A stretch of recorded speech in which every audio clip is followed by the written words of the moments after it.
चलो ओके। तो आज बोर्ड पे आप देख रहे हैं बहुत इंपॉर्टेंट टॉपिक हम लोग डील करने जा रहे हैं कि डेवलपमेंट का डेफिनेशन कौन तैयार करता है, कैसे तैयार करता है, मतलब ग्लोबल प्लेटफॉर्म की मैं बात कर रहा हूँ।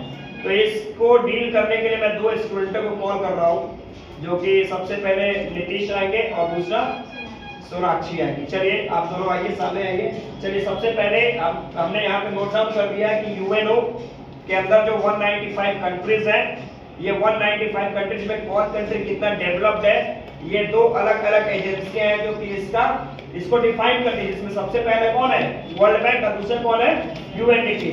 तो वर्ल्ड बैंक को नीतीश एक्सप्लेनेशन करेंगे और UNDP United Nation Development Programme का कॉन्सेप्ट सोनाक्षी बताएंगे। उसके बाद हम लोग कुछ डाउट क्वेश्चन भी लेंगे। तो सबसे पहले नीतीश चलिए आइए, कब start. So as we know कि वर्ल्ड वॉर सेकेंड के बाद यूनाइटेड नेशंस ऑर्गेनाइजेशन का फॉर्मेशन हुआ था ताकि कोई भी वर्ल्ड वॉर ना हो।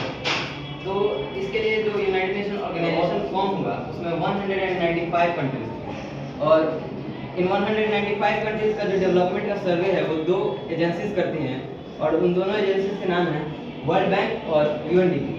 तो वर्ल्ड बैंक जो है उसका मेन क्राइटेरिया होता है एवरेज इनकम। एवरेज इनकम के बेसिस पे ये डिसाइड करते हैं कि कौन सा कंट्री कितना डेवलप किया।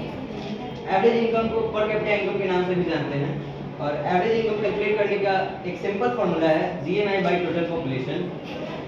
क्लासिफिकेशन जो वर्ल्ड में जितने भी टोटल कंट्रीज हैं, अगर जीएनआई बाय टोटल पॉपुलेशन, ठीक है।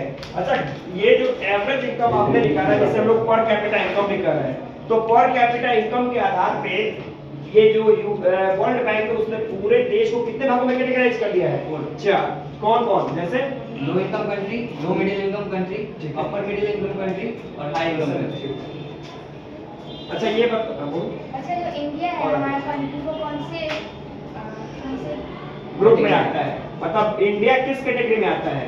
इंडिया हमारा लो मिडिल इनकम कंट्री में, लो मिडिल इनकम कंट्री में आता है। क्यों भाई? क्योंकि यहाँ के लोगों को पर कैपिटा इनकम जो होता है $1126 से लेकर $4495। अच्छा एक बात बताओ कि $1 क्वेश्चन, जो $1 है वो इंडिया में कितने $1 is equals to approx 91 INR। 91। चलो ठीक है, तो ये आपने समझा दिया। चलो ठीक है, अब सोनाक्षी का टर्न है।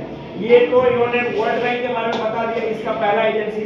दूसरा जो एजेंसी यूएनडीपी मतलब यूनाइटेड नेशन डेवलपमेंट प्रोग्राम, इसके बारे में कुछ आप रिपोर्ट बताइए और आप डिस्कस कर सकते हैं। चलो और बताइए। And the second agency of UNO is UNDP, that is also called United Nation Development Program। और जो UNDP जो होता है वो एक रिपोर्ट तैयार करता है जिसको HDR बोलते हैं। And full form of HDR is human development resource report. And HDR जो है उसको तीन क्राइटेरिया यूज करता है।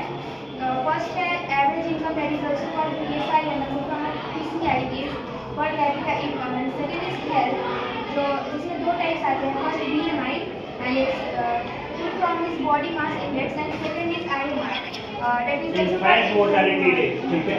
What is the formula of BMI? Total weight in kg by height in metre का स्क्वायर। अच्छा, 1 फुट में कितना मीटर होता है? 0.304। 0.304। अच्छा, एजुकेशन में भी दो ग्रुप आपने बात करके रखा है, जिसमें पहला क्या है और दूसरा नेट अटेंडेंस रेशियो। तो आपने क्या देखा कि अच्छा कितना समझ में आया हम लोग को? अगर बोला जाए 100% में कितना परसेंट समझ में आया? 90% उनको समझ में आया। आपको 90 पर 10% की कमी है, तो वो 10% हम लोग थोड़ा और वर्क करके क्लियर करेंगे और आपके बोर्ड के एग्जाम में द बेस्ट रिजल्ट लेके आएंगे। और किसी को कोई डाउट पूछना है? No one. चलो ओके, ठीक है।